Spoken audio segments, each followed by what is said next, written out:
He lives. From the depths of this unholy tomb, the Avenger rises, the abominable Dr. Phibes, the most deadly mastermind of all crime. Specialist in the fine art of bizarre murder, each more different, each more devilish than the last. Only one man, only one menace, only one diabolical mind could create such chilling terror. Run, but you can't escape him. Hide, but he'll find you. Scream, but no one will hear you. We're not talking about actors. We mean a real monster. I brought her back. She'll live and I'll get her another body. I know they're gonna catch me, but don't let anyone see me like that. Please, Doctor, help me! Biologically speaking, it's of primary importance that man should want to mate. Hey, that You don't get all your kicks from surfing, do you? We want to be free to ride our machines without being hassled by the man. And we want to get loaded. You think you're gonna make a slave of the world? I'll see you in hell first! The American International Podcast. Are you ready? I'm Jeff Markin. And I'm Cheryl Lightfoot. And the American International Podcast rises again as we talk about Dr. Phibes Rises Again from 1972. Dr. Phibes Rises Again was directed by Robert Fuest, written by Robert Blees and Robert Fuest, and produced by Louis M. Deke Heyward. Dr. Phibes Rises Again stars Vincent Price as Dr. Anton Phibes, Robert Quarry as Darius Biederbeck, Valli Kemp as Vulnavia, Peter Jeffrey as Inspector Harry Trout, Fiona Lewis as Diana Trowbridge, Hugh Griffith as Harry Ambrose, Peter Cushing as Captain, Beryl Reid as Miss Ambrose. It also stars Terry Thomas as Lombardo, John Cater as Superintendent Waverley, Gerald Sim as Hackett, Louis Viander as Baker, John Thaw as Shavers, Keith Buckley as Stewart, Milton Reed as Cheng the Manservant, John Comer as Ship's Officer, and Caroline Monroe as Victoria Regina Phibes. Dr. Phibes Rises Again begins with a recap of The Abominable Dr. Phibes, done by the voice of none other than Gary Owens from Rowan and Martin's Laugh-In, among other projects. As you may remember, at the end of the first movie, to escape capture, Dr. Phibes entombs himself with his not quite dead but also not alive wife, Victoria. Then, once in the tomb, he embalms himself. The end. Or was it? Obviously it wasn't. This movie picks up 3 years later, at a time when the moon and planets are in the position for moonlight to shine upon the makeshift crypt, so that Dr. Phibes might rise again. If that embalming process reverses. His sarcophagus opens. He's still lying next to Victoria. Phibes stands, cracks his neck, then walks over to the organ. He runs his finger along the top. It's dusty. He picks up a feather duster and dusts it off. He sits down and begins to play. But he's a little bit rusty. He stops to crack his knuckles, then starts playing again. Then he jacks in his speech device and monologues to Victoria that the moon was in just the right position to wake him, and now it's time to travel to Egypt, where, years ago, in a mountain overlooking the Valley of the Pharaohs, he prepared a shrine unknown by any living man. There they will find the key to resurrection and eternal life for both of them. At this time, he also summons Vulnavia. Vulnavia glides and dances through a kaleidoscope to come to Phibes. I wrote kaleidoscope too. I couldn't think of anything else to describe it. The human-sized kaleidoscope. Phibes tells Vulnavia they must go upstairs to his safe and retrieve a papyrus containing a map to a pharaoh's tomb, which contains the River of Life. Let us make haste, he says, retrieve the papyrus and prepare for our journey. The music gets jazzier as the organ rises to the first floor. As it's going up, Vulnavia dances around him and the credits close out. When they reach the main level, Phibes and Vulnavia have changed their outfits. Phibes turns around to see that his house has been destroyed at some point during the last 3 years. He looks through the rubble and wonders if his safe might still be here. It's not. There's only one person who would want the secret to eternal life, Biederbeck. And now we meet Biederbeck. At home, in his game room, I guess. He's played by Count Yorga, or Robert Quarry. Biederbeck is bragging about the map to his friend Harry Ambrose. He got hold of the papyrus from a dealer who got it from the ruined house in Maldine Square. Harry's played by Hugh Griffin, the rabbi in the first Dr. Phibes movie. Ambrose is amazed that Biederbeck, one of the greatest minds in the Western Hemisphere, is so concerned with matters spiritual and mystical. As for the region depicted on the papyrus, Ambrose says that he explored that whole region 5 years ago and found nothing. That, says Biederbeck, is because you look down on the area. You never thought to look up. During this conversation, we see that Dr. Phibes is watching and listening to them through a window. Biederbeck tells Ambrose they will be leaving for Alexandria at once. Any gold they find would belong to Ambrose. As for Biederbeck, he's looking for something more. Ambrose asks what it is he's looking for when Diana Trowbridge enters the room. I would think he wants me, she says. She reminds him they're late for an engagement, and Biederbeck leaves to go change. Outside, we see that Vulnavia has arrived as well. Back in the game room, Ambrose asks Diana when they will be married. Diana says, "Ask Darius," meaning Biederbeck. He's so preoccupied with going to Egypt that he's not giving her much attention. She's going too, but she gripes that she doesn't want to. Biederbeck returns in his tux and puts the papyrus in the safe. Diana tells Biederbeck to hurry as she and Ambrose leave.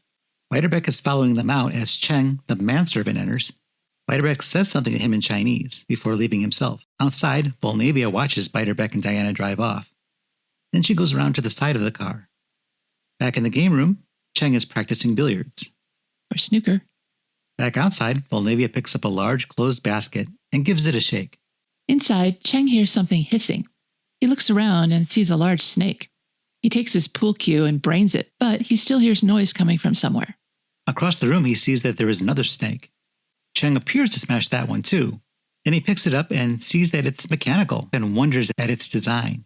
Cheng smiles because this snake was never dangerous. Then, coiled on the billiards table, we see another snake. This one's ready to strike. But Cheng, seeing a bit of clockwork scotch taped to the snake, chuckles until he gets bit on the arm by the snake that he thought was just another toy. Uh-oh. In the hallway, Phibes chuckles as well. Cheng rushes to find a knife. He slices the skin between the two fang marks and starts sucking out the venom. Chen rushes to the phone to call for help. As he places the receiver to his ear, Vulnavia deploys a small plunger. A spike comes out of the phone's receiver, going through Cheng's head and exiting out the other ear. Cheng falls to the floor, dead. Phibes walks over to the fallen Cheng, gives a tug on his own ear, and motions to Vulnavia. Vulnavia gathers the snakes back into the basket as Phibes goes to work on the safe with a stethoscope. He opens the safe easily and retrieves the papyrus. He then returns home to play his organ and to tell Victoria of his successful outing. He's been forced to kill for her once again, but it'll all have been worth it once he's revived her. Well, she didn't ask him to kill anyone, let alone authorize a spree of murders. He tells her that here, and he points at the papyrus, they'll find the door separating the living from the dead. At Biederbeck's house, Detective Inspector Trout, who we know from the first Dr. Phibes movie, is examining the body of Cheng, who's lying on the snooker table. He asks for some info on the man, but Biederbeck has no time for such trivial concerns. He all but orders Trout to deal with the theft of the papyrus first, and not worry about that unimportant murder. Biederbeck says if you find the papyrus, whoever has it will be the killer. But find the papyrus first. Trout asks Biederbeck who might have been interested in this papyrus. Biederbeck says only a handful of scholars would be interested in it, and any of them might know it was in his possession. But they aren't the types that would rob him for it. Biederbeck tells Trout that he is looking for a common thief who was surprised, but Trout rightly says that this killing seems to be too intricate to have been done without calculation. Phibes, still at his organ, tells Victoria the next stage of his plan. They will drive to Southampton and from there charter a vessel to Egypt. Outside, Vulnavia is polishing the hood ornament of their car. Phibes is nearby inspecting all their baggage. He has Victoria in a stand-up glass coffin. Next to that is his clockwork orchestra. The entire thing is encased in glass, surrounded by marquee lights, and they plan to drive the whole caboodle to Southampton and load it on a boat to Egypt. We do not see how they accomplish this extraordinary feat of transportation, because the next scene starts with them already on board. We see Phibes and Vulnavia sharing a dance on the deck. Then Phibes heads back to his cabin, and Diana walks by, so she and Biederbeck must be on the ship too. Vulnavia smiles at her as she passes. In his cabin, Phibes is watching a film made up of stills of a happy living Victoria. As he watches, he waxes on about how soon they shall find the key which will lead to the door which will lead to the elixir of life. Cut to Biederbeck's diary. He takes 3 drops of his elixir of life every 6 months or so, but he's almost out. They sailed for Egypt on June 1st, and that's when he took the last 3 drops. If this attempt fails, he is doomed. We see him take a few precious drops of his elixir and check his face for signs of age. Ambrose bursts into the room, reading aloud from the Book of the Dead. Elsewhere on the ship, Phibes is expositing the plot to Vulnavia. The papyrus that has recently come back into Phibes' possession marks a mountain, containing the corridors to a pharaoh's tomb, containing the key to the door to the river of life. Only every 2,000 years do the waters fall so that access is obtainable. Vulnavia, ever composed, does not let on if she is bored by this constant exposition. Phibes decides that it's time to tell this to Victoria, hidden below, safe from prying eyes, and he departs. Now we're back with Biederbeck and Ambrose, and they're doing their part in expositing their story. Biederbeck's theories, though not shared by many today, were the beliefs of ancient civilizations. Ambrose wants to understand, and Biederbeck is willing to share his information. He just needs his model of the mountain to act as a visual aid. Ambrose tells him it's being stored in the hold. Biederbeck says that's okay, can wait until tomorrow then, but Ambrose is too excited to sleep, so he volunteers to go down and retrieve the model. Diana comes to the door and hears part of this conversation, including the part where Biederbeck tells Ambrose not to speak of this conversation to anyone. Ambrose heads down to the hold to retrieve the mountain model, and he gives Diana a glare as he exits. Down in the cargo hold, Ambrose and a steward search through the various oddities stored there to find Biederbeck's mountain. One such oddity is a giant bottle of gin in a display for Miller's Gin. It's 7 feet tall at least. Ambrose and the steward admire this silly bit of baggage. Ambrose supposes the bottle is empty. The steward finds the mountain and offers to haul it upstairs, but Ambrose insists on doing it himself. But then Ambrose is distracted by what appears to be the visage of 1972 Caroline Munro, but it's actually Victoria Phibes. Then, as Phibes watches, Ambrose switches on the Clockwork Orchestra, who play a brief set. Ambrose stares incredulously at the light and music show before him. When the song is finished, Ambrose stares in surprise as Phibes approaches him, reaching for his throat. Harry's eyes bulge in surprise. The ship's foghorn blows. We're reminded of that large gin bottle. And then the foghorn blows again. We cut to the ocean once more, and then back to Dr. Phibes, who appears to be tossing something not particularly heavy from over his head, followed by a heavy splash, according to the closed captioning.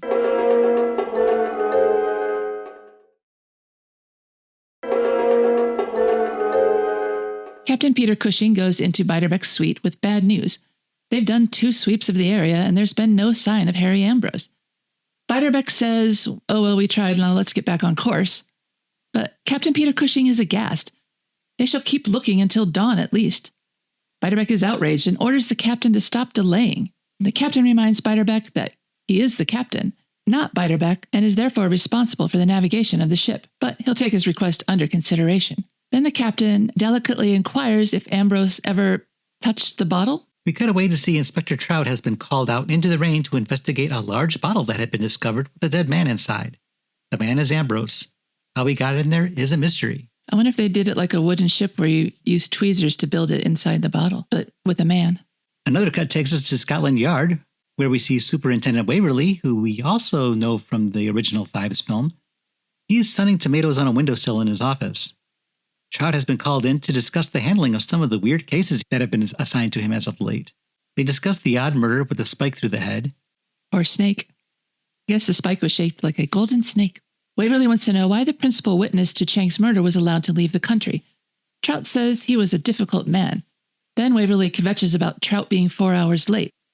And Trout mentions he had been called away last night as well because a body had been discovered at sea inside a 7-foot bottle. Waverley asked if it was corked. We hear the sound of a champagne cork being popped, and we cut to Phibes and Vulnavia enjoying a lovely dinner. They're behind a white curtain. Phibes congratulates Vulnavia on a job well done.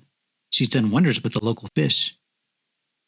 As he did in the first film, Phibes eats by placing food through a hole in the back of his neck. He starts choking on a bone, but is able to pull it out. It is revealed that they're inside a tent set up on top of the mountain. Then Phibes says no more dallying. They need to go to the caves to see what time has wrought since last he came there. They enter the tomb from the cave entrance to great fanfare, musically speaking. They enter in a cavern large enough to have a 100-foot statue of a man, although we only see the ankles and feet of it. Between the feet of that statue, there is a door. Phibes opens it via a switch in the rock. He beckons Vulnavia to follow him as he goes down another passage, and then the two emerge in a palatial room with marble floors and dual staircases with an Art Deco motif. Phibes goes up the stairs to where his organ is waiting for him and begins to play as Vulnavia removes the sheets that are covering the members of the Clockwork Orchestra, who join Phibes playing. So apparently Phibes had his organ and the orchestra pre-delivered to this tomb. I can't imagine who got stuck with that very normal job. Over at Scotland Yard, Trout tells a man that they are looking for a madman. The man says that he's bloody well mad.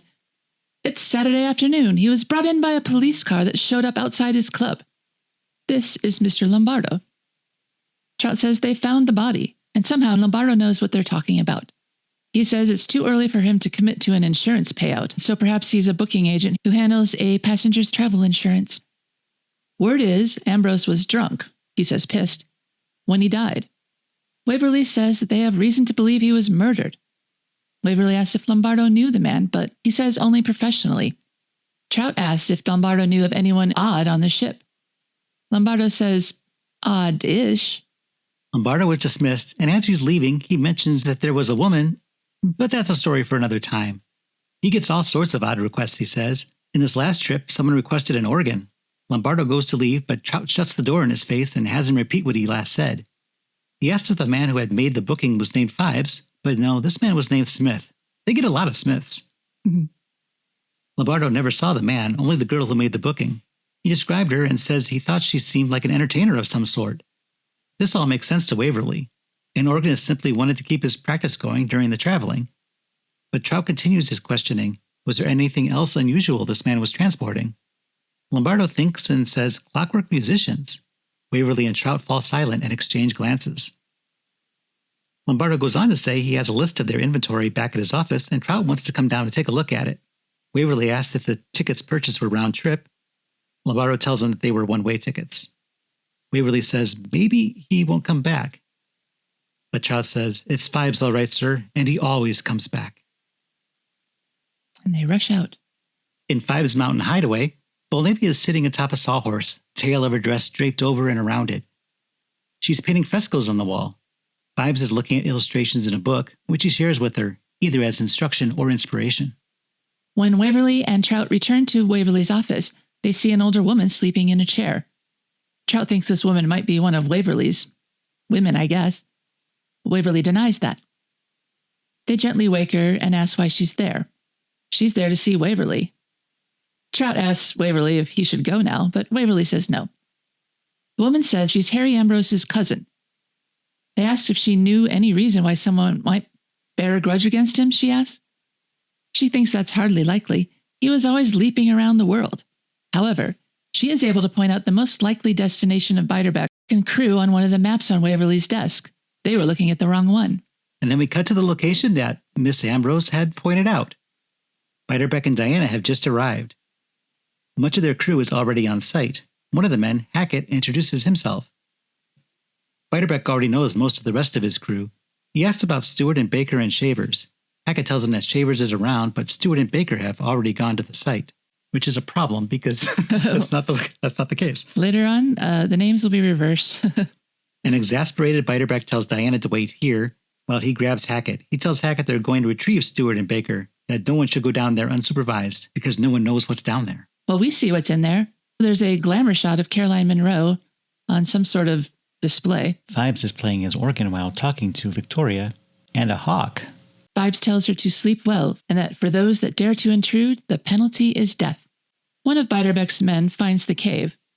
We'll find out later that this is Shavers, although earlier Biederbeck had been told that it was Stewart. At any rate, the man in the cave finds a lantern and lights it. He's traveling through the passages, hesitating briefly because of how damp it is. Then that hawk we saw earlier swoops in and attacks. It drives him back out of the cave. He falls, and the bird pecks him. The hawk claws at the man's face, and once its prey is dead, the hawk begins pulling out and eating the man's innards. Yuck. The clockwork quartet plays as the hawk returns. Did you have a good dinner? Asks Phibes. Phibes goes on down a corridor and activates another secret passage. He turns back. Vulnavia is standing there with a tuba wrapped around her. She has Phibes' vocal cord and plugs it into his neck. Now that he can speak, he tells her that they are in a secret room that is rarely accessible, as it is usually underwater. But now the waters have receded, perhaps to the river of life itself. Through this passage lies the answer. Phibes unplugs his vocal cord and hands it back to Vulnavia. He goes further underground. There he finds a golden sarcophagus. He opens the lid to find a couple bandages and some dust. That's all that's remaining. The bier the sarcophagus rests on has a secret compartment in the side. it's large enough to hold Victoria's body. He opens it via a snake lever, revealing the snake's tongue. Phibes pulls it out of the mouth and notices that it's a key, an actual key. But he doesn't yet know where the lock is, so he returns the key to the snake's mouth, where it resembles the forked tongue of the snake. Big mistake. Biederbeck has now reached the side of the dig and calls out, "Shavers, Baker!" Which is odd because it should be Stewart and Baker there, according to what he'd been told. Yeah, well, eventually they'll all be dead and it won't matter, but for now it's really annoying. Biederbeck is in the room with the large statue, and that's where he finds Shavers and Baker. They say they simply wanted to get a head start and didn't realize they needed anyone's permission before doing so. Meanwhile, Diana has gone to her tent. Upon setting down her bag, she sees something sparkling in the sand, and she starts to dig it up, professionally, as an archaeologist would. But what she eventually reveals is the skinned face of whichever man that was that got skinned by the hawk. Well, it was Stewart, right? It was Shavers. It was Shavers, but Biederbeck called Stewart Shavers in the prior scene, so... I have an idea.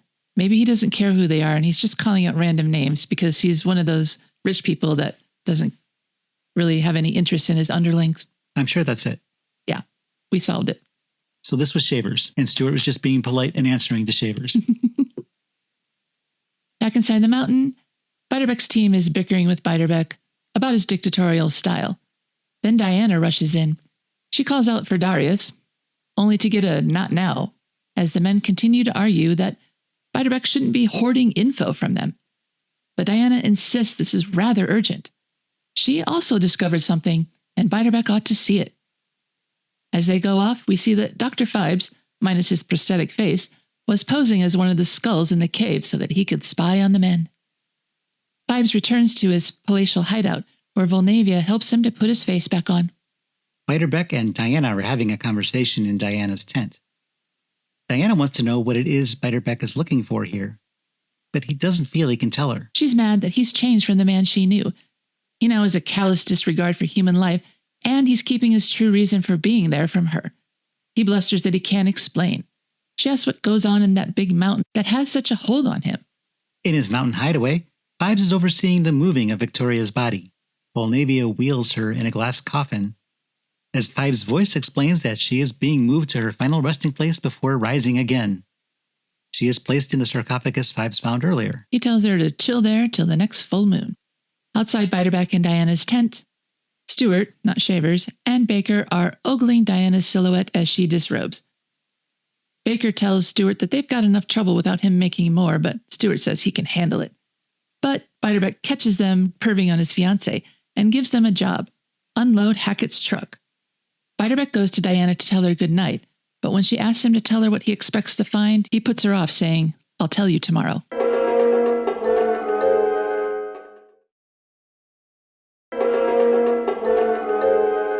Stewart hasn't left his vantage point outside Diana's tent, but a sound distracts him. He investigates, and Vulnavia appears before him. She dances, and she leads him to another tent. Stewart follows her. She directs motions, leads him to sit atop a large golden scorpion. She brings his arms down to a certain position that allows Phibes, who has just appeared, dressed as a sheik, to operate a clamp that holds Stewart's arms in place via a spike through each of his arms. Ouch. Phibes holds up a key and locks the clamping device. Then he drops it into a hole in the model of Nipper from the RCA logo. It's like a big piggy bank. He places Nipper beside a phonograph album to complete the look, all within reach of Stewart, if he were able to reach. Phibes and Vulnavia leave him there. Stewart tries to grab Nipper with his available lower extremities. Elsewhere, in what appears to be the same tent, Vulnavia and Phibes are enjoying a little music via Vulnavia's violin and some fruit. Stewart is successfully lifting the Nipper statue with his feet. He drops it, and it falls, breaking open. The key is revealed, but so are many scorpions, and they start crawling up Stewart's legs. Oh no. As he screams in agony, Vulnavia plays violin. Not really, though. Phibes is feeding her grapes. He picks up a pineapple and thinks better of it and puts it back on the table. Now we see the scorpions are crawling inside Stewart's shirt and pants. He screams. Elsewhere in the desert, Trout and Waverley have arrived. Trout is repairing the car as Waverley continues the poem that Phibes had started. a loaf of bread, a jug of wine, and thou, which Trout correctly identifies as being by Omar Khayyam. They're looking at a map. Right now they're lost, but Waverley has a plan. He's going to ask someone, and he sees someone 3 dunes over, and the two get in the car and drive that way. Back at the camp, Biederbeck has left the dig to retrieve Hackett. He tells Hackett to get in the truck. Baker has found a hidden chamber with a sarcophagus inside, and back in his mountain hideaway, Phibes is once again at his organ.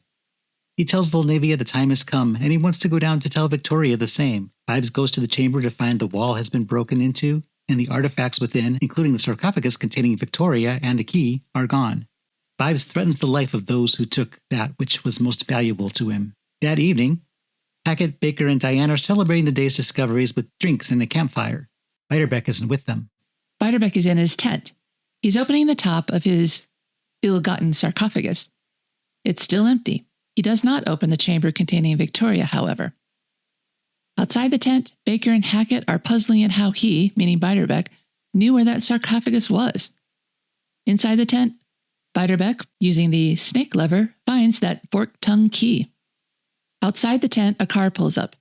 The men go to see who has arrived. For a brief second, we see Stuart in the scorpion trap. As Biederbeck ponders the key he just found, Diana comes in to inform him that Stuart has come back. Biederbeck tells her to tell Stuart not to go anywhere. He wants to talk to him. Diana assures him that Stuart isn't going anywhere. And Biederbeck goes out to see Stuart, still clamped to the scorpion, but now also strapped atop an automobile. Who could devise such a method to kill, Biederbeck wonders out loud. Inspector Trout, who along with Superintendent Waverley had found Stuart and brought him here, is quick to answer. A man called Phibes, sir. Dr. Anton Phibes. And then organ music plays. Back with Dr. Phibes in his hideout, he's playing out his feelings, vowing more revenge on behalf of Victoria. We swing back to Biederbeck's camp. Trout and Waverley have joined the other men. They're debating why Phibes has killed so many so recently. Biederbeck says it's the papyrus. They both want the same thing. Trout and Waverley say that everyone should go home now, especially the young lady. And Biederbeck agrees, ordering Baker to take Diana home tomorrow. The rest will follow. Except for Biederbeck, he's got to do one more thing before he can leave. The police say that this could mean Biederbeck's life, and Biederbeck says that's precisely why he must stay. Then Biederbeck goes to let Diana know of this plan. As Biederbeck leaves, Waverley wonders what might have possessed Biederbeck to bring Diana here in the first place, and Hackett answers that he thinks that she's the reason he's here in the first place. In their tent, Biederbeck has told Diana that she will be leaving in the morning, and Diana doesn't understand why Biederbeck doesn't want her there. But since she's a woman and it's 1928, she really has no say in the matter. Biederbeck says that he can't tell her anymore, not that she'd understand if he did. Ouch. And back outside, Waverley, Trout, and Hackett continue their discussion and list the pros and cons of searching the site for signs of Phibes. Trout tells Waverley that the mountain must be the key to it all. Hackett tells him that there are more tunnels underneath the mountain. And then we cut back to inside Biederbeck and Diana's tent. Biederbeck is trying to explain to Diana why he must stay, but without explaining that he needs that elixir of life if he wants to stay alive. Another fast cut, Trout and Waverley are talking. Trout wants to investigate the mountain's other tunnels, but Waverley says they need a warrant to search someone else's mountains. They can't just barge into it. It's not Hyde Park. In the tent, Biederbeck and Diana continue their conversation. Biederbeck admits that the next few hours are of vital importance to him and asks that she understand. Then he calls to Baker and asks him to sleep in the sarcophagus tent. That night, in said tent, Baker puts down his book, The Turn of the Screw, and turns down his lamp. The wind is picking up. Diana sits up in her tent and listens. In his tent, Baker shivers and zips his hood over his eyes. We see that this isn't a natural wind. It's being blown by Phibes' biggest fan. Dr. Phibes has an industrial-sized fan, probably for cooling off airplane hangars. He turns it on the camp, oscillating it to and fro. Vulnavia sneaks into Baker's tent and belts him securely into his bunk. Over at Waverley and Trout's tent, they're sleeping side by side on 2 cots, and they're quoting Shakespeare. They joke about sharing a bed and the weather, and how Waverley would like a nice warm glass of milk. Strange bedfellows. Vulnavia cuts a hole in Baker's tent, then returns to Phibes and his fan. Phibes tells Vulnavia to man the machine while he uses a giant corkscrew to compress Baker's bed. It's positioned at the foot of Baker's cot, and there's another piece at the top. As Phibes turns the screw, the bed folds up accordion style, crushing Baker's body into a tiny block. His head disappears into the hole and whatever was holding in the top part of it, and then we hear some bones crack. In their tent, Waverley tells Trout that with this wind, nothing's going to happen on a night like this.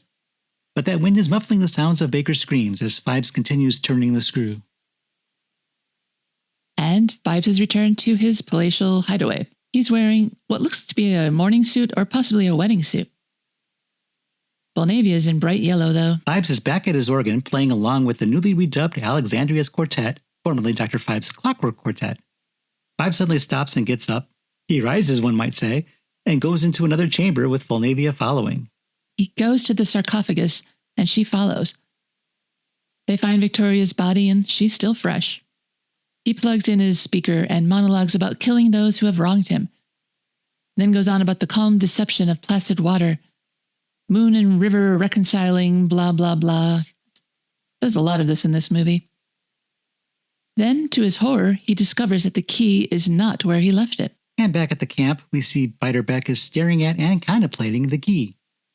Diana comes up, and Biederbeck is surprised to see her. She was supposed to have left already. He asks for Baker, and she leads him to Baker's tent. Biederbeck notices right away that the sarcophagus is gone. What we see is Baker's head poking up from the top of that corkscrew contraption. Waverley and Trout are already in investigation mode. Phibes must have used that storm last night as cover. Waverley says Phibes probably summoned it. Oh, accidentally right is still right. Just then Hackett drives up. He found the truck up by the mountain, but there were no signs of the sarcophagus. Hackett wonders about Baker, and with no warning whatsoever, Biederbeck points him in the direction of what's left of Baker. Waverley and Trout try to convince Biederbeck to go, but Biederbeck says they have no jurisdiction there. They can't make him. Trout says that he can't beat Phibes. His body count thus far is 15 men.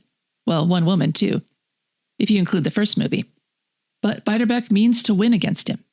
Baker no longer being available, Hackett is ordered to leave with Diana. She's sitting at a table, and she refuses to have a word with Biederbeck when he asks. Trout and Waverley plan to strike Cap as well. Trout wonders what they should do about Baker. Waverley doesn't know what to do about his body, but feels they should give his head a decent burial. From the mountain, Phibes is watching all the action through a golden telescope. As Hackett drives off with Diana, we notice that Phibes has now abandoned his telescope. Driving through the desert, Hackett and Diana come across the sound of bagpipes.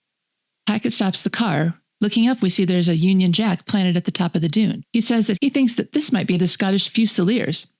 Diana thinks that they should be warned that evil is afoot for their own protection. Hackett agrees, but doesn't want to leave Diana alone. She says she'll go with them, but Hackett thinks that these men might be fighters. They'll put Phibes in his place. He tells her to stay put. When Hackett reaches the source of the sound, he finds that he was gravely mistaken. Instead of the expected Fusiliers, he finds the Clockwork Quartet. They all have bagpipes, except for the one holding the Union Jack. The music, though, is coming from a wind-up phonograph. At the car, a shadow passes over Diana's face. As the music winds down, Hackett runs down the dune to return to the truck, but finds that Diana is missing. Hackett climbs into the driver's seat, contemplating what he's going to tell Biederbeck when he gets back. But when he starts the ignition, a blast of pure sand spews out of the vent. He sits there and takes it, though it would only take 1 second to roll out of the truck. Later, something crashes into Biederbeck's tent. He goes out to see that it's the truck, driven by the sandblasted skeleton of Hackett. Biederbeck concludes that Phibes has Diana and charges after Phibes down the passage. Waverley and Trout try to stop him, but Biederbeck is on a mission. He runs down to the site and through the doorway. Once he passes through, the door closes, separating him from Waverley and Trout. Biederbeck runs into the main chamber of Phibes' mountain hideaway. Phibes jumps up from his organ and Biederbeck yells, "Phibes!" They finally confront each other. Phibes tells Biederbeck that using the key is the only way he can save Diana. Biederbeck thinks he's bluffing. The key only opens the gate, but Phibes says that's not all it does, and invites Biederbeck to go down beneath the small pyramid that has suddenly appeared in the room to check it out. Biederbeck goes down and finds Diana strapped to a platform on the floor under golden chicken wire. Biederbeck tries to pull away the chicken wire, but can't. Then water starts slowly flowing in. Dr. Phibes is now standing on his own platform. It's a raft, in the water in front of the gates. He shares it with Victoria's coffin. As the waters recede, they reveal the gates to eternity. Phibes assures Victoria that this will all be over soon, and sends Vulnavia to let their victim know the full measure of their wrath. Down below, Biederbeck is still trying to release Diana as the water continues to rise. We cut away to Trout and Waverley, just hanging out in the room with the giant statue with nothing more to do. And then we see Vulnavia starts spinning a captain's wheel. And what it does is starts dropping a board with snake heads with literal forked tongues attached downwards towards Diana. Biederbeck is still trying to release her, and the water is now up to his chest. He grabs a piece of wood and places it as a brace to stop the dropping snakeheads. Then he runs up to confront Phibes face to face. Phibes gloats that Biederbeck has so little time. They bicker like old lovers. Phibes tells Biederbeck all about the river of life, but Biederbeck is like, I know, that's why I'm here, dude. The elixir that sustained him for 100 years is now gone. Phibes wonders just how old Biederbeck is, but he doesn't really recall. He's that old. Phibes says he's not doing this for himself like Biederbeck is. He's doing it for Victoria, and he offers Biederbeck the same goal, to save the life of his beloved. But time is short. The waters are still rising down below, and Biederbeck doesn't have much time to save his Diana. When the gates are unlocked, the water in Diana's chamber will drain out, and she will be safe. Biederbeck, left with no other choice, hands the key to Phibes. The devil take you, Phibes, he says. Devil take me? Not for some considerable time, I trust. Trust? Replies Phibes. Biederbeck rushes off to rescue Diana. The snakeheads are once again falling. Biederbeck tries to save her, but all seems lost. That board that was keeping those snakes from dropping cracks, and all seems lost until the water starts to drain. She will survive. Waverley and Trout are still trying to figure out how to get to the others when the door simply opens. Biederbeck runs back up the stairs and bumps into the newly arrived Waverley and Trout. They tell Biederbeck not to worry, they'll bring her up, and that Phibes is finally lost. No, says Biederbeck, he's won. He runs off, and Trout and Waverley start to head down to gather Diana, but stop as Vulnavia glides by behind them. She goes through her kaleidoscope, and a Phibes voiceover tells her that she is no longer needed here, but she should feel free to join them on the other side. Waverley and Trout gape at this in disbelief. Waverley says nothing when Trout asks, what was that? Biederbeck tries to follow Phibes through the gates, but they close before he gets there. Biederbeck is trying to bargain with Phibes, saying, Phibes, take me with you, but Phibes just keeps pulling his barge. Waverley, Trout, and Diana come into the gate chamber. Don't worry, darling, says Diana, it's not the end of the world. But it seems to be the end of Biederbeck's world. He starts ungracefully aging as Dr. Phibes floats away singing Over the Rainbow. And the credits roll, and then we hear Dr. Phibes chuckle, and that's the end.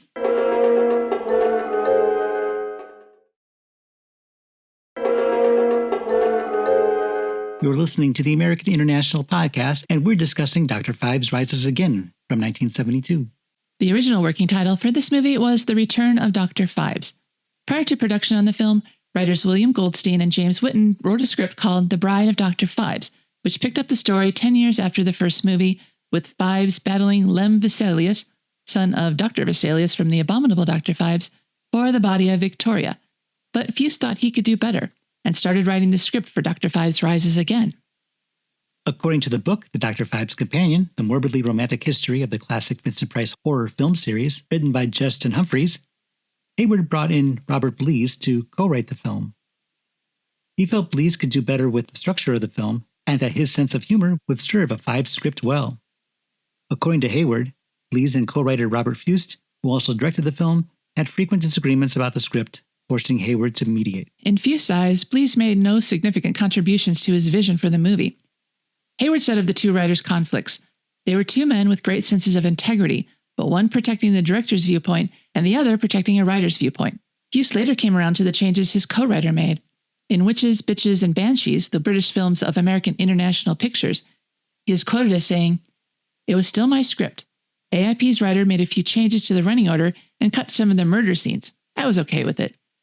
Actor John Cater is quoted as saying, Fuest never stopped tweaking the script, even as he was shooting it. American International Pictures was grooming Robert Quarry as Vincent Price's replacement. Quarry's star was on the rise, and negotiations with Price on his contract were proving difficult. It was rumored that the two actors did not get on well, but Heyward said he did not notice any rift between them on the set. Quarry subsequently said that the studio had told him privately that he would replace Price when Price's contract ran out. According to Quarry, AIP became disenchanted with Price, whose salary continued to rise despite his film's disappointing box office performance. In addition, Price was not particularly interested in working with the studio. In Jack O'Brien's Voice of Broadway column, when Price signed on to the film, he was asked if he liked the script.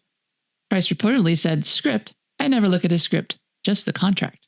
In Victoria Price's biography of her father, Quarry told her that AIP's plans were revealed to Price at a publicity event in England, when a publicist asked him how he felt about being replaced by Quarry. Quarry said Price was hurt by that revelation, and that affected their relationship on set. Quarry went on to say that while there was tension between him and Price, it did not affect the production of the film. On the contrary, Quarry characterized the experience as, quote, extremely pleasant. Our sense of humor was the one bond that made working with him a pleasure, end quote. Other sources say that there was outright hostility between the two, stemming from when Price discovered that AIP was planning to replace him with Quarry as their major horror film star. At one point, when Price discovered Quarry singing opera, Quarry said, "I'll bet you didn't know I could sing, did you?" To which Price replied, "Well, I knew you weren't a fucking actor." Ouch. Valli, Kemp, and Price got on much better. She recounts her first meeting with him in Witches, Bitches, and Banshees. Quote, the first day I met him, he came into the makeup room as I was being prepared. He said in that mellifluous voice, "So you are the beautiful Valli of Vulnavia?" He looked me up and down and added, "Yes, you are beautiful, but I bet your boobs fall down to your knees when you are 50. We both laughed so hard.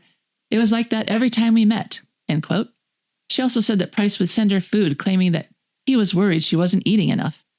According to Dorothy Manner's Hollywood column, while Quarry was making the film, his dilapidated old wallet containing $120 was stolen from him. Whoever took it sent the actor a brand new wallet by special delivery, but no money was enclosed. Director Robert Fuest, production designer Brent Eatwell, creator of the film's noted Art Deco settings, and composer John Gale all remained from the Abominable Dr. Phibes team. Price, Peter Jeffrey, and John Kaner reprised their roles from the first movie. Hugh, Griffith, and Terry Thomas also appeared in both films, but played different characters.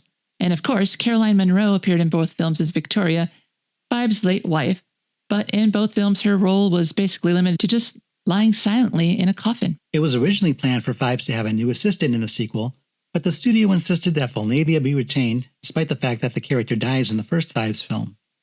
One syndicated column published in December of 1971 announced that Virginia North would come back for the sequel, but that didn't happen. North was not available, so Valli Kemp was cast as a replacement. I read that she got married to a rich man and just wasn't interested in acting anymore. And also she was pregnant. Although the film's budget was slightly higher than that of The Abominable Dr. Phibes, several elements of the original script had to be cut for budgetary reasons. For example, the pyramid was originally planned to have several levels of traps and to be overrun with boiling oil at the end. AIP further cut several minutes from Fuest's finished film before releasing it. To compensate for the missed scenes, more explanatory voiceovers that were not in the script were added. Dr. Phibes Rises Again was released in July of 1972. The film's U.S. release was slightly edited, cutting a few seconds from each of the murder scenes in order to remove the most gruesome parts and allow the film to be released with a PG rating. To publicize the film, AIP put Vincent Price on the dating game, where he chose a bachelor for contestant Miss X, 19-year-old actress Janet Baldwin, to date. The episode aired on October 31st, 1972. Taglines for Dr. Phibes Rises Again include, "Run, hide, scream. Phibes is back from the grave with some devilish new devices to torture and terrify his enemies." Death, torture, murder most foul. Dr. Phibes is abusing himself again. Flesh crawls, blood curdles, Phibes lives. They haven't built the coffin that can hold him. The stings in the tail, another horrendous story from the Merchant of Menace. AIP's press book recommended that theater owners stage a fake women's lib controversy stunt outside their theaters, with pretty girls picketing outside the building carrying signs that said Dr. Phibes is a chauvinist male monster and free Vulnavia. They also recommended building a display featuring some of the deadly gadgets from the movie, like the ear and brain-piercing telephone receiver and a bed that turns a man into a sausage. The failed gizmos would be accompanied by signs asking questions like, how does an ordinary telephone become a killing machine? See Dr. Phibes Rises Again at this theater next week. That would have been a lot of fun, making your own killing machines. Variety wrote that Vincent Price, quote, delivers one of his priceless theatric performances, and that producer Louis M. Heyward had, quote, lined up a first-rate crew of technical assistants. Gene Siskel of the Chicago Tribune gave the film 1 star and dubbed it cheap and a ripoff, saying, "The shoddy quality of Rises Again is apparent from the beginning. Moreover, there was a logic to the gimmicky deaths in the original film, but the violence in the sequel is unmotivated, mostly unimaginative, and in one instance, in disgusting taste." I wonder which one that was. A contrary opinion, at least on the movie's cheapness, comes from Stanley Eichelbaum in the San Francisco Examiner, who wrote, quote, American International made the film in England on a grand scale, for them, and the unusually high budget has gone into elaborate sets and artsy special effects, which would be impressive if the film was otherwise rewarding. Producer Louis M. Heyward and director Robert Fuest seem to have been more eager to let every penny show than to attend to basic matters, like an intriguing storyline and decent pace. Kevin Thomas of the Los Angeles Times wrote, Dr. Phibes rises again, but only to be shot down by a lousy script. Those who enjoyed the campy horror of last year's Dr. Phibes are in for a keen disappointment. And said of the story, obviously there are possibilities in this premise, especially in the pairing of the always amusing Price and Quarry, but they are aborted in the astonishingly slapdash script by Robert Fuest and Robert Blees. From start to finish, characters are forever recapping what just happened or revealing what is about to happen. Can't argue with that. Vincent Canby of the New York Times praised the movie, if faintly, writing, Dr. Phibes Rises Again, which opened yesterday at neighborhood theaters on a bill with Blackula, makes the usually dumb mistake of aspiring to be camp. Mysteriously, a lot of it works, probably because Robert Fuest, the director, knows just how long to hold an effect before it wilts. The movie has such respect for fantasy that it never gets bogged down in explanations. A lot of it is not funny, but a lot of it shows a real awareness of style that is usually absent in the work of people who set out to exploit camp. AIP solicited scripts for a third Phibes film, but Heyward said the studio never found one suitable. Proposed titles included Phibes Resurrectus, The Brides of Dr. Phibes, and The Seven Fates of Dr. Phibes. Proposed stories for it included Phibes being the subject of an elaborate revenge plot by Lem, Dr. Vesalius' son from the first film, and Victoria Regina Phibes finally being resurrected from the dead, but becoming a deranged homicidal maniac far worse than her husband ever was. In later prints of the film and in the original home video version of it, a scene featuring Vincent Price singing Somewhere Over the Rainbow was removed for copyright reasons. The film's 2001 DVD version restores the song.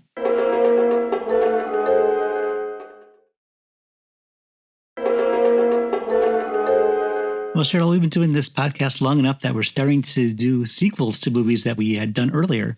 Yeah, it's exciting that we've gotten this far. In this sequel, was there anything that stood out for you? Well, in terms of the story, to move things along, there were a lot of things that were given to the audience through voiceover, and they didn't expect much from the audience to figure out these things on their own. Early on, when Phibes finds his safe missing, he knows right away who stole his papyrus. It was Biederbeck. So he is aware of him from at least 3 years prior, because he's been sleeping all that time. It has to be from before that, because he set all this up years before the first movie. So Biederbeck must be a known quantity since long ago. He established his palace inside that mountain well before the first movie happened. I thought the explication was very unnecessary, not just because I'm smarter than they assumed I was, just because so much of it was repetitive. It was very repetitive. And he's talking to himself, basically. Vulnavia knows the plan. Victoria's dead. So it really is pointless to have all that over and over. Just saying what's happening, like the review said, what just happened, what's about to happen. Almost every single scene with Phibes opens that way. Every time they come back to Phibes, yeah, he's at his organ and telling the audience, because nobody else in the film cares or doesn't already know. Or isn't listening. Or isn't able to listen in Victoria's case.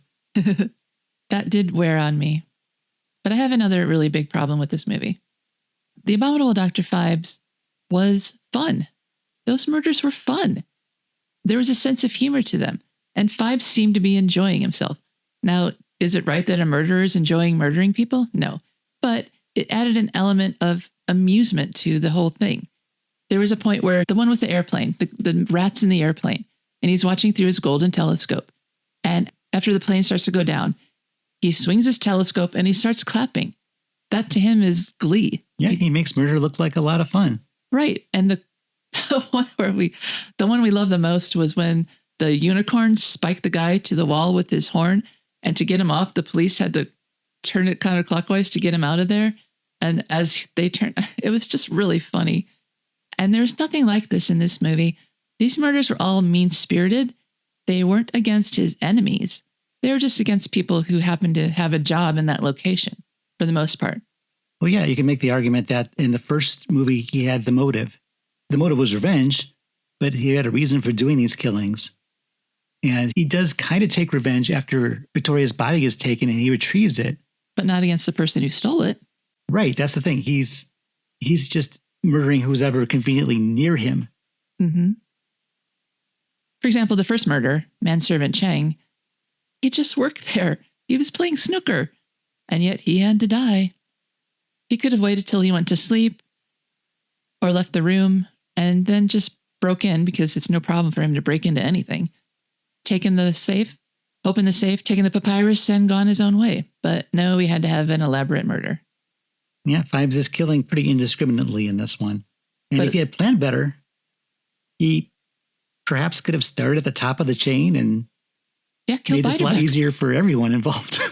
Once Biederbeck's out of the way, then there's no problem. He has a papyrus. Nobody would have gone to Egypt. Everyone would still be alive.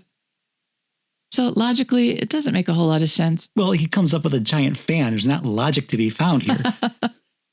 He has access to the Acme catalog, apparently. Yeah, all the stuff that he brought with him, too. I mean, that's just silly.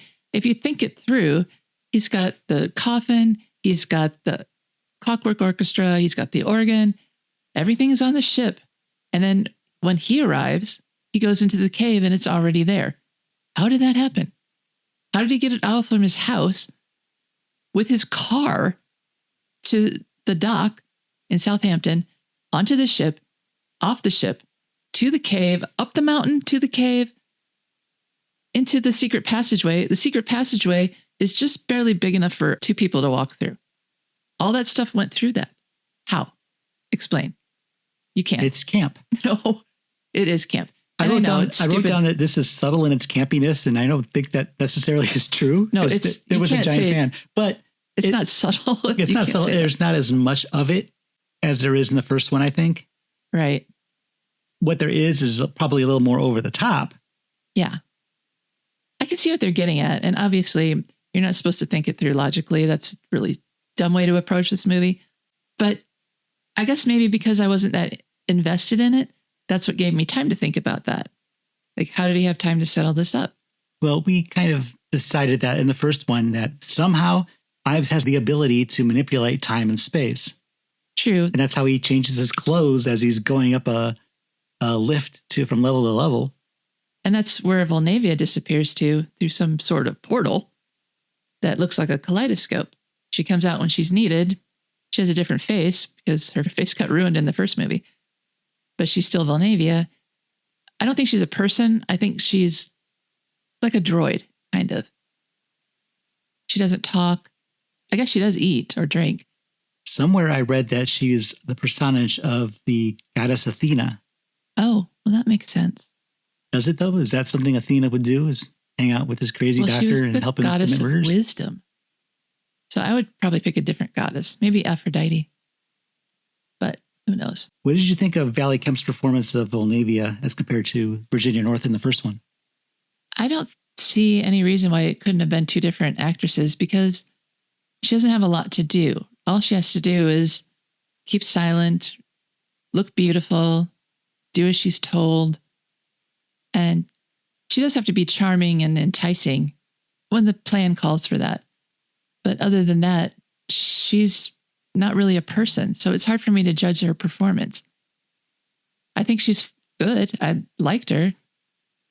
I liked her too, but I thought it was a very different approach to the character. Her performance seems to be a little more fun. She's performing. She plays the violin. She smiles. I don't think we ever saw Virginia North smile in the first one. I guess I can't remember. So it's a little more campy, maybe a little less mysterious, because we don't know where she's going and coming from, but we see that she's coming and going from somewhere. That's true. And we were trying to figure out who or what Vulnavia was after the first one. We still don't know, but we know a little bit more. Well, she should have been destroyed in the first movie, but that's not what they wanted.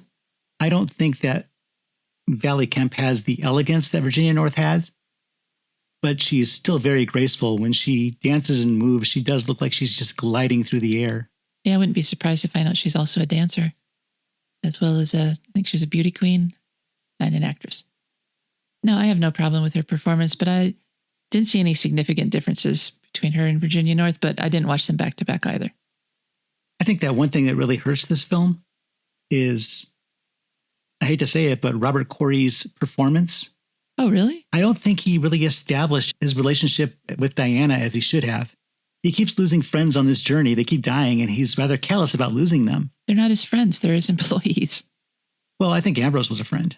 That's true. He didn't give a crap about Ambrose or his manservant either. All he cared about was the stupid papyrus.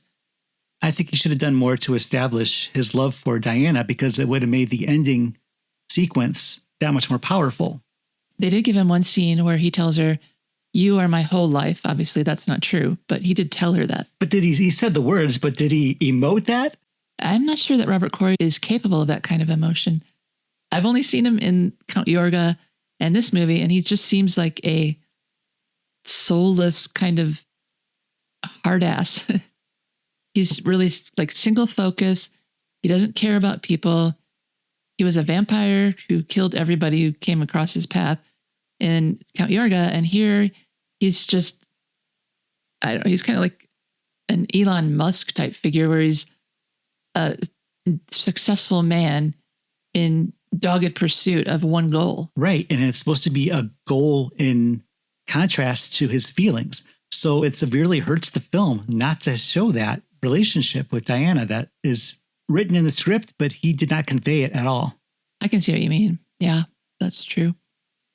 He really had no human compassion whatsoever, which is something I guess you come to expect from someone who's, 2,000 years old or so? But he's supposed to when it comes to Diana. That's the whole point of him. That's the whole point of him ending and giving away the key to save her, because otherwise he wouldn't have cared. He could have just disposed of her as everything else. So he did the actions. I just didn't feel like he showed what he was trying to do. Well, maybe he did a little bit at the end because unfortunately, and you pointed this out to me, Vincent Price wouldn't let Robert Quarry upstage him in that scene. He was in the forefront of it. When Phibes is bargaining with Biederbeck about the key, Robert Quarry is way in the background. He's over Vincent Price's shoulder, and he should be conveying the emotions then, but he doesn't really get a lot of full-face screen time. Right. That's where the script called for him to be emotional over his woman being in jeopardy. Right. And he's going through the actions and the motions, and he's doing what he's supposed to do. He gives Phibes the key to go and save her. But I just didn't feel that was something that this character would do based upon everything we'd seen him do up to that point. Right. It wasn't true to the character that Robert Quarry created. Which was a real asshole. No, you're right. That's a good point, and I didn't think about that when we were watching the movie. Other than that, though, I thought he played an asshole really well. Oh, he did that, yeah. Yeah. I asked you when we were watching it, why don't they just team up? They both have the same goal. I think that if Biederbeck had given Phibes the key when he first asked for it, stayed behind, and just walked with him through the gates, the waters would have receded, Diana would have been fine, he would have got his elixir, Phibes and Victoria would have gotten it too, and everybody would have a happy ending. That might have worked if he hadn't taken the sarcophagus, but there was no way Phibes was going to forgive that. True. And that was the only way that Biederbeck had the key in the first place. But Phibes did that to himself. He didn't have to put Victoria's body in there. There's no point. He didn't have to put the key back. He could have put it somewhere else. He could have kept it in his breast pocket. Exactly. So he was really to blame for everything that happened there. He had a place for Victoria's body in his palatial hideaway. There's no reason to put it in that sarcophagus. It was never going to go through the gates. What purpose did it serve being there? Logically, it doesn't make any sense. Well, logic isn't something that you want to I know. think about much when watching a Phibes film. I know. Because he brought out a giant fan. Yeah, I don't know what purpose that served either. I don't think that was on the ship, so that must have been already at the hideaway there. It was airlifted in earlier, I'm sure. I don't know. He's ready for... I want to see the stuff that he has that he never used, that he has just as a contingency plan. Right. Would put Wile E. Coyote to shame. I don't know. This movie, I don't even want to say it's silly, because the first movie was silly in a fun way. This movie is silly in a dumb way. And I don't want to hate it. I really wanted to like this movie. I wanted to have the same feeling I did after I watched The Abominable Dr. Phibes, which was pure delight. I was purely delighted by that movie, and I thought it was fantastic. That was our third movie, wasn't it? That was our third episode. Yeah, we did that in our third episode. And that was the first one that I really, really liked. So it bothers me that this didn't live up to the standard set by the first movie. Well, I had seen The Abominable Dr. Phibes years and years and years and years ago, but I had never seen the sequel. I owned it on VHS, I had it on Orion VHS, which was part of the Vincent Price collection, and it was all recorded on extended play mode and really difficult to watch, so I never bothered because it looked like crap. So this was the first time that I'd actually seen the movie. And I had heard that it wasn't as good as the first one, so I wasn't expecting it to be nearly as good. But I think it was better than I had hoped for. I can't say that. I had hoped for just a little more of the original Dr. Phibes spirit, and that was very much missing from this movie. It just seemed like he was grimly going through the motions. He wasn't even having fun with these murders. There was no chuckling. There was no laughing. There was no clapping. I know he's not really equipped to have facial expressions, but there are ways as an actor that you can show that you just did a job well done, and that didn't happen. No, it definitely happened in the first Phibes film. Yeah, exactly. And that was the charm of it. That, yeah, this man's a gruesome murderer, but at least he's doing it in a fun way for the audience. Yeah, the murders themselves might have still been fun, but without the motivation behind it, you can't really get behind him. No, now he's just an evil guy with extraordinary powers of moving things about. I did like seeing Waverley and Trout again. The police were fun in the first movie, and seeing them in this movie was kind of welcome, even if their bits were a bit shticky. But I like seeing them again. But I thought they kind of wasted Terry Thomas. Well, we were lucky that Terry Thomas came back because his character died in the first one. Right, so he had to be someone. Hugh Griffith came back as a different character, and he didn't die in the first movie. He had a lot more to do in this one. Yeah, Terry Thomas may not have had much to do, but I thought his character was a lot more fun in this one. That was a good scene when he was trying to leave and they slammed the door and he's gradually doling out little tidbits of information that seemed like nothing, but to Waverley and Trout, they were very substantial. I listened to the commentary track and it was described how they had to keep cutting away. That's why there's so many cuts in that sequence, because everybody just kept busting out laughing and they had to cut around all the laughter. That's funny. Yeah, maybe saying that he was wasted is overstating it, but I thought his scene was even more fun in the first movie. He was the guy who got killed while watching pornography. Yeah, I would say it's not any less memorable. Well, here he was just a purveyor of information. He was a lot more fun as a victim. I don't know. I think it was just the advantage of him having dialogue that he didn't have in the first film. Oh, that's true. That made this a more memorable character, for me at least. That could be. And he got to live in this one. Do you think there should have been a third movie? Maybe there still will be one someday. Maybe not a movie, but maybe like a graphic novel. Good way to continue the story. If they were going to make a third Dr. Phibes movie, who would you cast as Phibes? Oh, you mean today? Yeah. Oh, well, you just threw that at me. Yeah, that's a tough one. Well, do you feel like it would have to be someone British? Well, I know Vincent Price isn't. Not necessarily. There was talk years ago of Tim Burton doing a Phibes movie with Johnny Depp. Oh, and no. That might be the only ones I could see pulling it off. Johnny Depp, really? No. Maybe 10 years ago, Johnny Depp, but... Well, this is probably like 10 years ago. Not now, Johnny Depp. It's a tough role to cast. The names that come to me are very old men, like Willem Dafoe. Or, someone on that level. Nicolas Cage. Nicolas Cage. I like Nicolas Cage. There you go. Nicolas Cage is Dr. Phibes. Okay. We've solved it. And then everyone else is just disposable. They're either silent women or they die. And would this be a reboot or a sequel, a third film? Oh, a sequel, definitely. I don't know if that would fly. I think you have to reestablish the character for an audience when it's been 50 years plus. So probably they would do a reboot, but... I don't want a reboot. I want a sequel. Yeah, I think a sequel, establish the character and then new adventure. You think at the end of this one that Dr. Phibes and Victoria took the elixir? We don't see it happen, but they must have, right? That was the whole point. Yeah, I'm sure they did. So would that elixir have changed his appearance at all? It would have to, because Vincent Price is no longer with us, unfortunately. Well, I mean, I'm thinking back to this movie, the one that we're talking about. He probably would have grown younger, because that's what happened to Darius Biederbeck. No, it isn't. He was like 50-something. Whatever age he was when he found it is the age he remained. So, do you know that for sure? No, I'm just assuming, but... you're probably right, because... He's already old. Yeah, why would you want to take a fountain of youth potion to remain 50? No, you wouldn't. Absolutely and all not. the pains that go along with that. Oh, please, let me have arthritis forever. No, so it doesn't change your health, I guess. So Dr. Phibes could stay alive, but he's always going to have his limitations and his scars. I don't know if that's a happy ending. Well, a happy ending is we get to preserve a 1972 Caroline Monroe. Says you. I don't think she'd be very happy with everything that was done in her name, honestly, but I don't know her.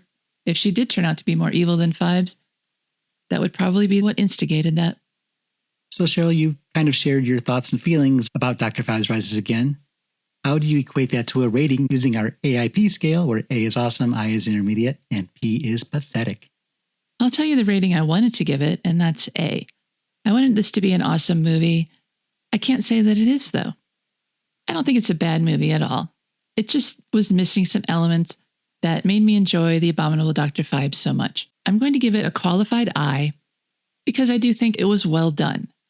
It deserves more than just being average. It's not just a meh movie. It's just not as good as I wanted it to be. The sets are beautiful. Everything is gorgeous in this movie. The murders are intricate and elaborate. The acting is fine. There's nothing to complain about here. It's even good in some cases. And overall, yeah, I liked it. I just wanted to like it so much more. So I give it an I, almost A, I plus. That's kind of weaselly, I know, because it's really just going to score as an I when all is said and done. But I just wanted to put out there that I think it's better than merely average. I just don't think it's awesome.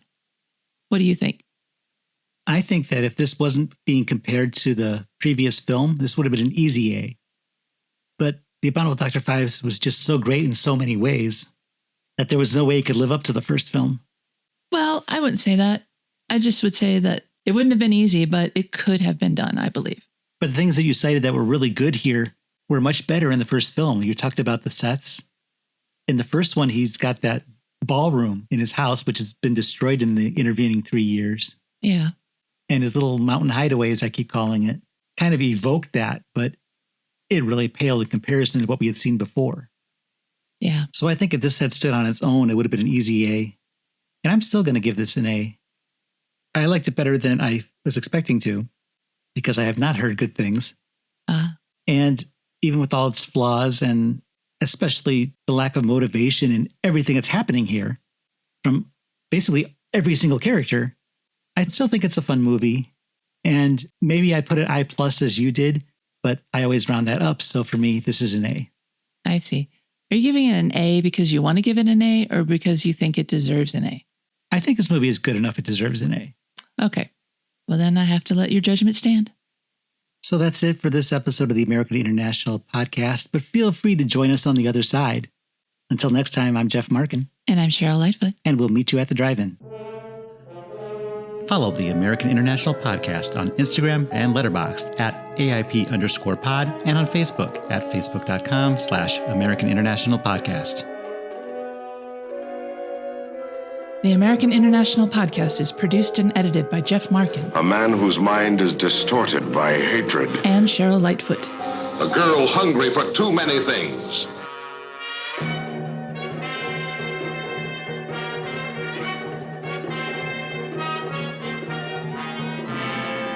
The American International Podcast is part of the Pop Culture Entertainment Network.